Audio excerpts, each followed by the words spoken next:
The War Museum in Bloemfontein, South Africa recently presented a groundbreaking new stage production related to the South African or Anglo-Boer War, which ravaged the country from 1899 to 1902. This play, titled The Cage, was performed with a cast of 4 local actors in one of the exhibition halls of the museum.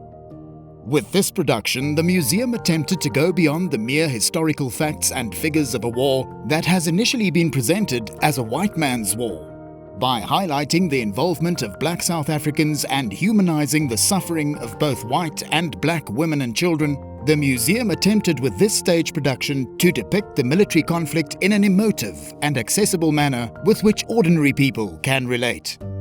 The museum is strategically focusing on the shared suffering of all South Africans who experienced the South African War. This is done in order to position this heritage institution as a museum for all. In doing so, the museum actively promotes nation healing, social cohesion, and nation building. The museum likewise contributes towards highlighting the issue of violence against women and children. As the museum is continuously exploring new avenues and media to achieve these objectives, the director of the War Museum, Mr. Tokkie Pretorius, commissioned a script for a theatre production. The production looked at the role of agterryers, as well as black participation and suffering during the war. However, the suffering of black people are interweaved with that of white people during the war. Therefore, the experiences of the agterryers cannot be isolated from the life on commando with the white burghers. Against this background, the script of the play is said to holistically highlight the shared suffering of both black and white inhabitants in the Butuli area in the wartime period. At the same time, the universal issue of violence against women and children is also portrayed.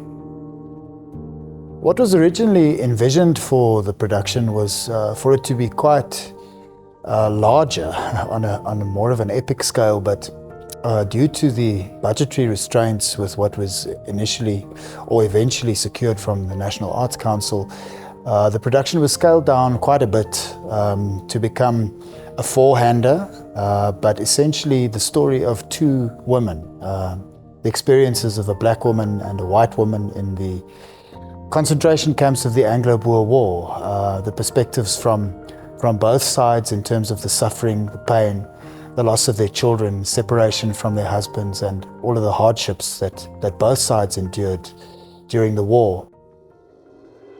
The town of Butuli was established in 1863 in the former Boer Republic of the Orange Free State. The agriculture sector in the Butuli district grew rapidly through the years, mainly due to farming with merino sheep and wool production. Some white farmers in the Butuli district prospered to the extent that they could afford a more sophisticated lifestyle. In the play, Aletta and Abraham from the farm Carrierfontein were once prominent and wealthy members of the farming community in the Butuli district. They had 2 children, Bertha and Lafras. The complex relationship between the Boers and their black farm workers and house servants was characterized by mutual dependence, especially in isolated farming areas. As a result, the brutal treatment of farm workers was not common practice in the Butuli area.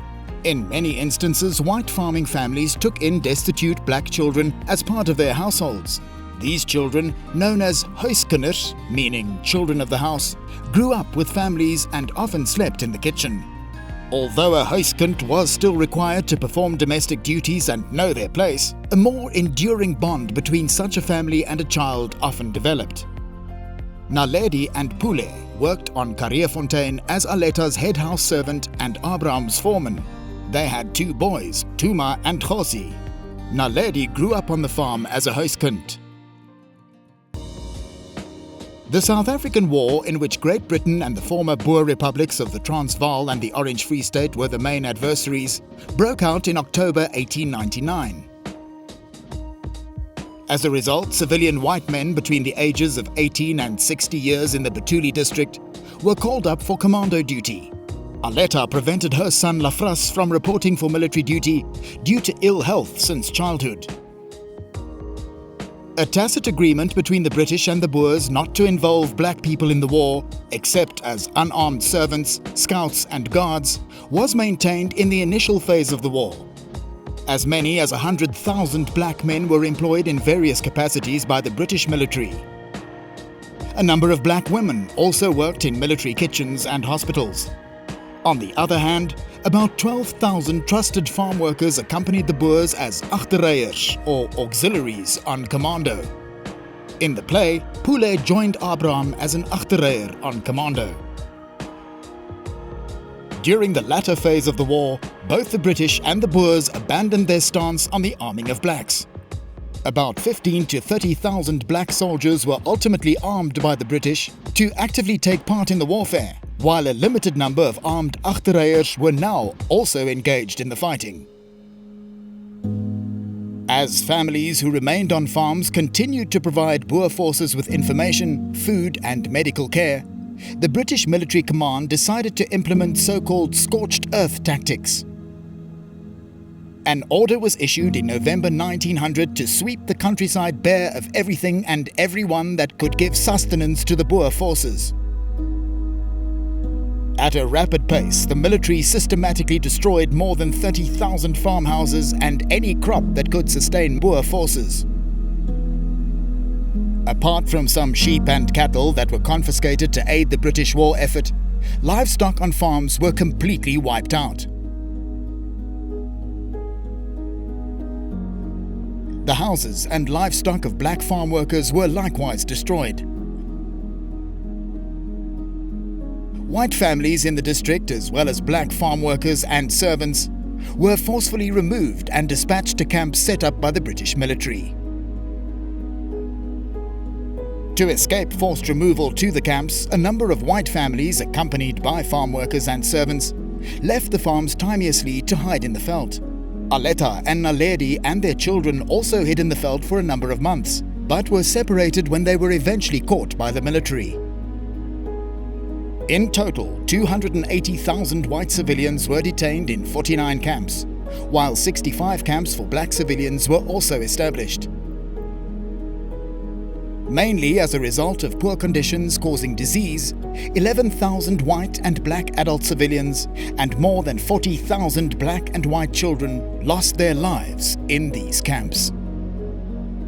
The Batuli camp for white internees was erected hastily in April 1901. Ultimately, about 5,800 people were interned in this camp, of which about 1,500, mainly children, died from infectious diseases. Due to having had the most notorious death rate of all the camps, Batuli has been described by some as a camp from hell. After their capture in the veld, Aletta and son Lafras were detained in this camp. Here, Lafras also died from disease and was buried in the camp cemetery. The appointed civilian camp superintendent, Russell Deer, was infamous for displaying little empathy towards the internees, reverting at times to inhumane tactics such as locking up insubordinate women in a so-called birdcage. In the beginning of the play, Aletta finds herself in solitary confinement in such a cage. Black families from the farms in the Batuli district were transported by train to a camp for black internees, which had been established at Edinburgh, where famine was the order of the day. The same epidemics that were experienced in the white camps also swept through the Edinburgh camp, likewise causing a particularly high death rate. After being caught, Naledi and her sons were also sent to Edinburgh. However, she eventually managed to return to Batuli, where she found a job in the hospital tents in the white camp. Here, she made it her mission to find Aletta. While scouting for the Boer forces, Abraham, dressed in a British military jacket, and Pule visited their wives secretly one night. We will now present just a few highlights from the 70-minute performance.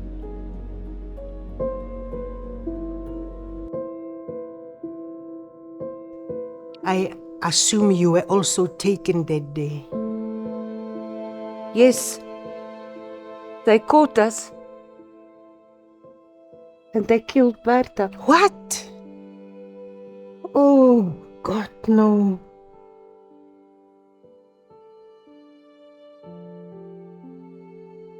How did it happen, Mrs.?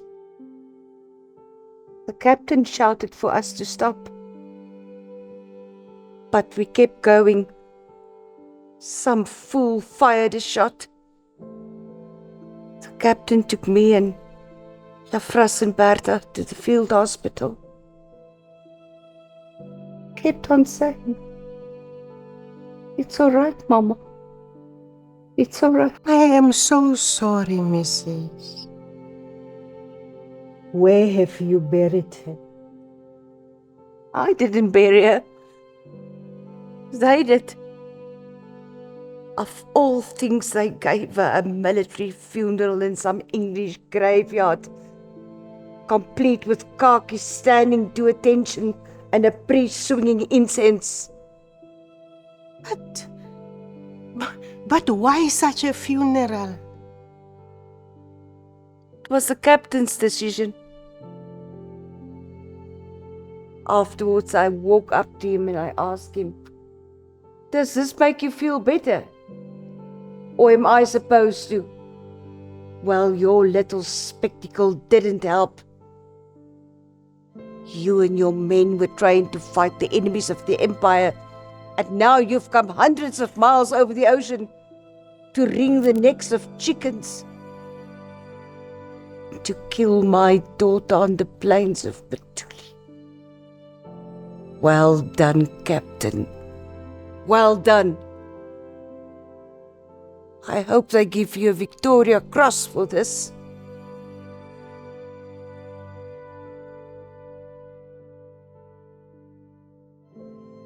You know, in that place, they told us no job, no food.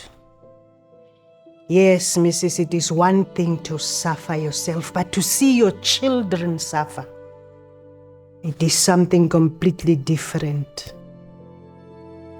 I eventually got a cleaning job in Edinburgh, but my pay was so small.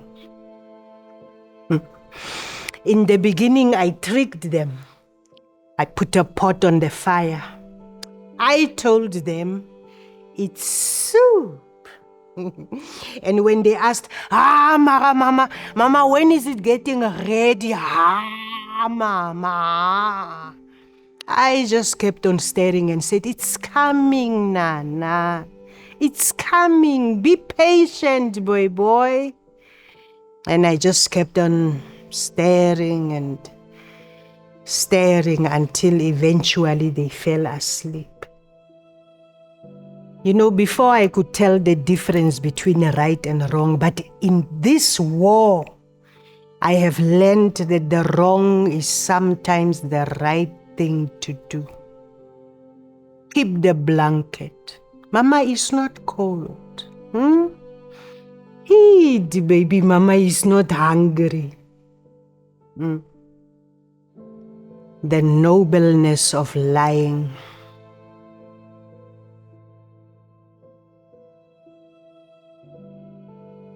Don't allow hatred to settle in your heart, Mrs. Who are you to counsel me? No. I know what it is like. I cannot tell you how many times I myself have asked God why He is allowing this. He's not listening. He turned his face from us a long time ago. We cannot forsake our faith in Him, Mrs., no matter what. Who are you to preach to me? Know your place. Or have you forgotten who you are? I am not your Hayskent anymore, Mrs.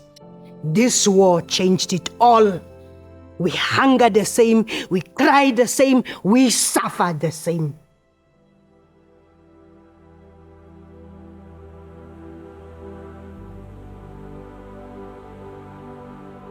Abram, what's left of the farm? Well, it can't be called Kareefontein anymore, Aletta. The fountain is still there, but there isn't a single karee left in sight.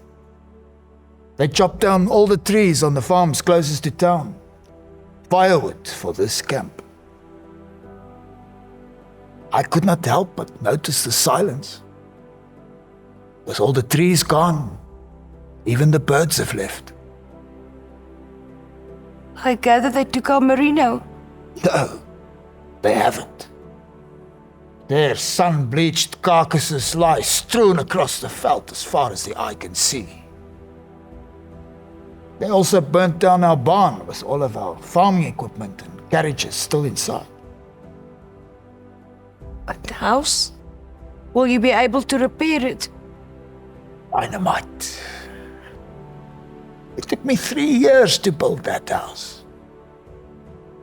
And they destroy it in seconds. So all we left with is poverty.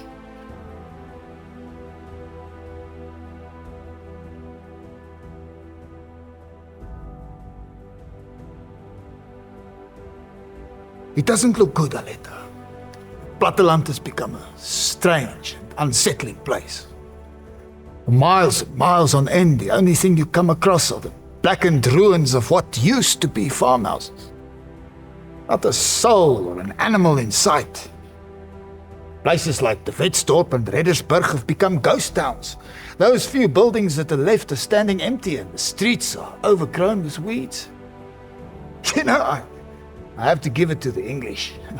When they ordered their soldiers to sweep the countryside bare of anything and everyone, they were really good at it.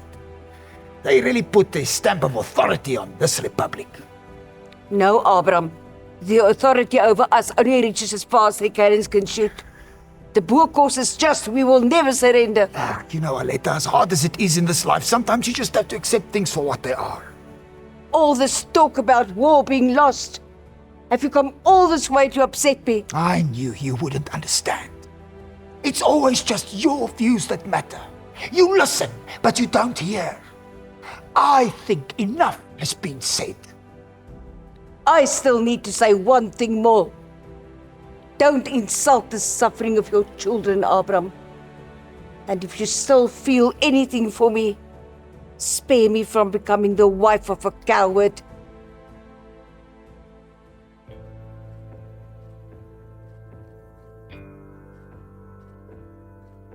Who is this we you talk about, Bully? Know your place. You are not one of them. You are just an achterrijder. Yes, I know, Naledi. I was just an achterrijder in the beginning. All that we were used for was cooking, driving wagons, and looking after their horses. At times, digging the trenches and building roads to hilltops for their cannons. And obviously, burying their dead or what was left of them. But now it has changed. I am carrying a rifle now. What? You mean you are taking part in the fighting? I assume that is what a rifle is used for. I can't believe this. You always had such a good soul, Bully. Now, you are killing people. I can account for a few of the English, yes. And the native soldiers? They won't spare me. They haven't been given those rifles for nothing. They are shooting each and every native suspected of scouting or spying for the Boers on the spot. Even farm workers who refuse to reveal the movements of their masters. So, why should I spare them?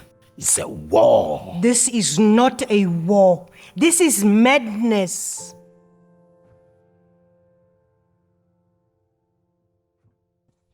What has this war done to you, Bully? And where's Aselin Tuayaron? Yes, they made it my war, Naledi. By abusing my wife, destroying all we had, and causing the death of my son. I only got word that Oz died, but I was not told the circumstances. He fell ill. Don't lie to me, woman. I've Evangelist Mohabe happened to mention something about him falling under the wheels of a train.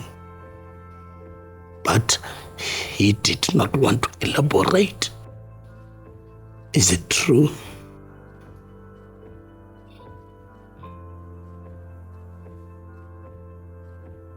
Now tell me, what happened? The troop trains passed close by the camp. And when the children saw the train coming, they always ran to the tracks, shouting, "The biscuit! The biscuit! The biscuit!" And every now and then, a soldier would throw down a packet of biscuits. Sometimes God even touched the heart of an English soldier, and he would throw down a tin of bully beef.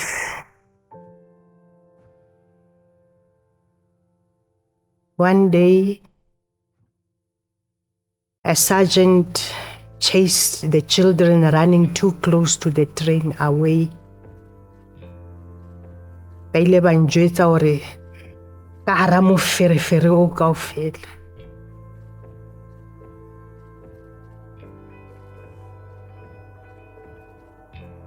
Someone knocked Khosi over.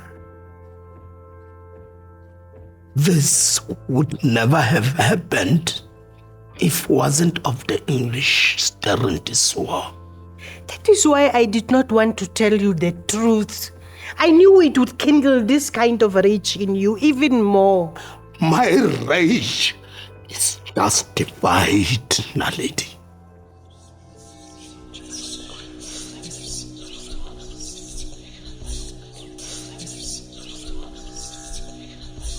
Simbamba, Mama Sisinke. Simbamba, Mama Sisinke. Draai sy nek kom, oom in die sloot, trap op sy kop dan.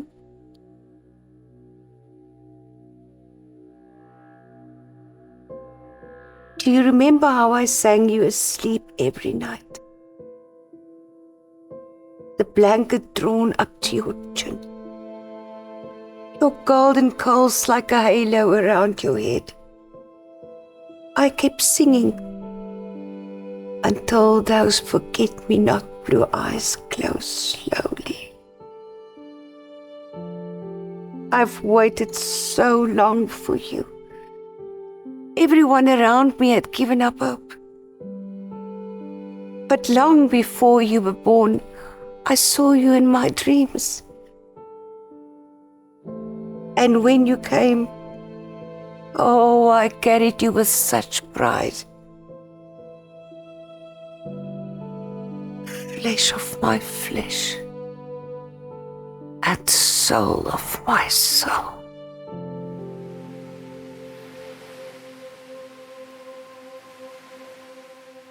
I have a confession to make. I never thought a native could offer me anything of value. But I stand corrected. You're no longer my huiskind.